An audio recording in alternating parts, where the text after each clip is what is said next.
Katika ripoti yake kuhusu maandamano ya kizazi cha Gen Z ya mwaka jana nchini Kenya,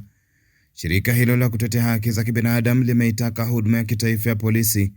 na jeshi la ulinzi la Kenya kuelezea hadharani hatua zitakazochukuliwa kufuatia uchunguzi wa shirika la BBC uliowaonesha maafisa wawili wa usalama wanaodaiwa kuhusika moja kwa moja katika kuwapiga risasi na kuwaua wanaume watatu mnamo Juni 25 mwaka 2024.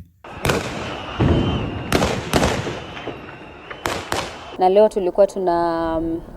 release report kuhusu hali ya haki za kibinadamu katika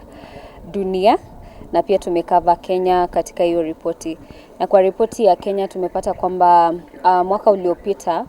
askari walitumia nguvu nyingi zaidi kusambaratisha waandamanaji ambao walikuwa wanaandamana kwa amani, na hiyo ilielekeza watu 65 kufariki na wengine karibu 88 kuwa abducted. Makala hayo ya uchunguzi yenye jina Bunge la Damu imewataja kwa mara ya kwanza maafisa usalama wanaodaiwa kufyatua risasi dhidi ya waandamanaji waliokuwa wakishiriki maandamano ya kupinga mswada wenye utata wa kifedha. Kilele cha maandamano hayo kikiwa uvamizi wa majengo ya bunge la kitaifa la Kenya Juni 25 mwaka 2024.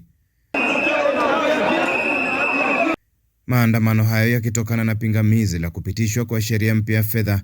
iliyoibua hasira ya wananchi na kuongeza ushuru wa bidhaa za msingi kama vile mkate, nepi na sodo pamoja na bidhaa nyinginezo.